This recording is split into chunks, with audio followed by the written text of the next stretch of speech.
30 seconds. I just want to remind Mr. President that what is happening in the Sahel is only the consequence of what was done in Libya. That intervention in Libya where you forgot. When I speak of you, I am not talking about you personally, I am talking about your position. You forgot about the existence of the African Union. Mr. President, as you like to say, we are in Mali to help Mali. If we hadn't come to the Sahel, there wouldn't be a government in Mali right now. I want to tell you that if it weren't for Africans, there wouldn't be a France today. We are connected. We are connected. We are connected. Stop saying that you came to help us. No, because terrorism doesn't only threaten Mali. You are threatened as well.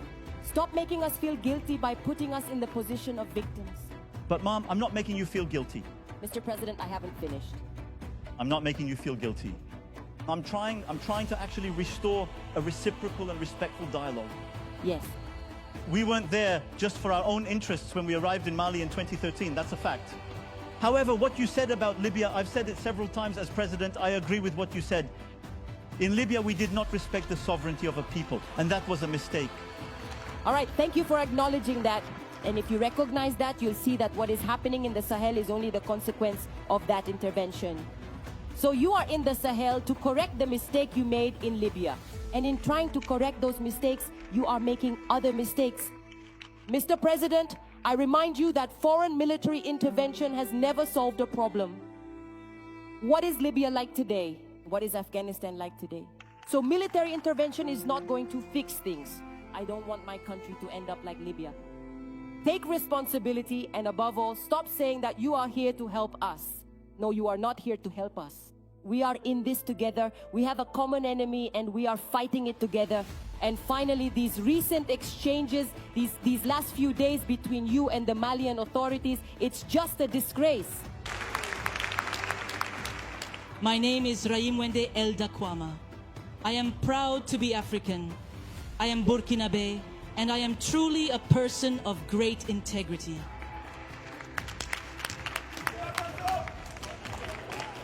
Thank you. So, there is absolutely no need for me to specify that all of my remarks today will be guided by truth, by sincerity, and by complete frankness. Without any filter, Mr. President. My point will revolve around all these perceptions.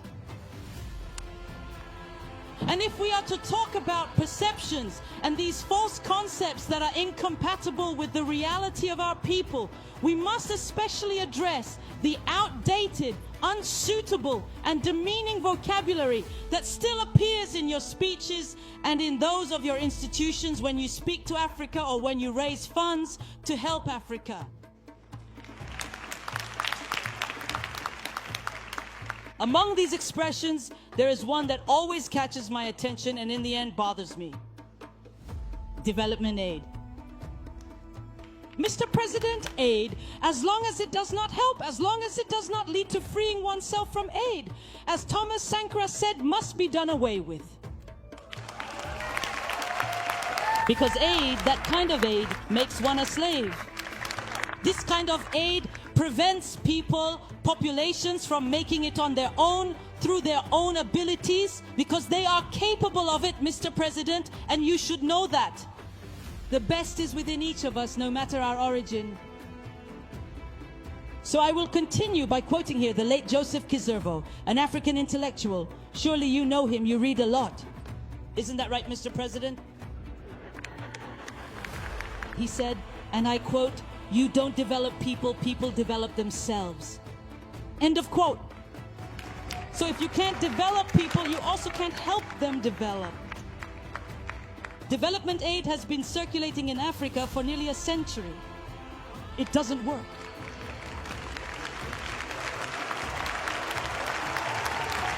You should know that Africa will develop itself through its local potential and that of its diaspora, and certainly in interdependence with other nations on the planet, but above all, through healthy collaborations.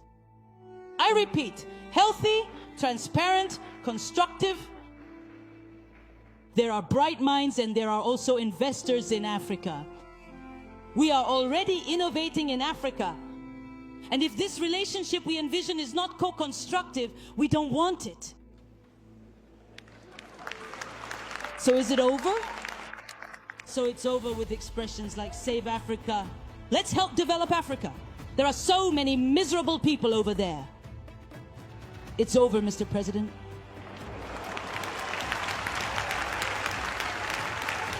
So, if we truly must live together, simply because we absolutely have to, it will be in a state of interdependence, I repeat.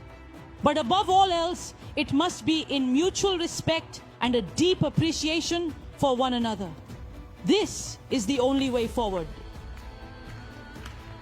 Mr. President, you wanted this summit to be different. You called on us, civil society, fully aware that all we can do is say what we think.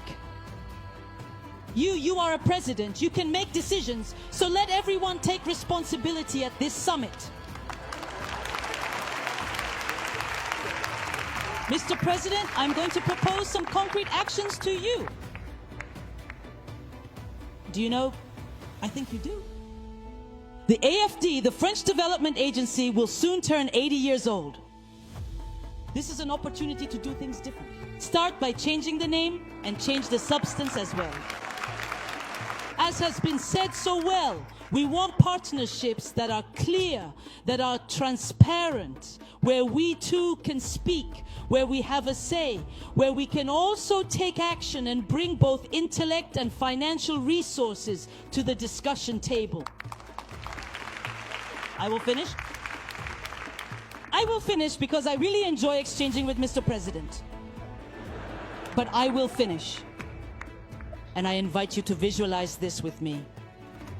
If the relationship between African countries and France were a cooking pot, know that this pot is very dirty. It is stained by only a superficial acknowledgement of the abuses committed. It is stained by corruption. It is stained by a lack of transparency. It is stained by demeaning language. It is dirty, Mr. President. I invite you to scrub it clean. Through concrete actions. I have already proposed actions, now you begin. My friends will do it too.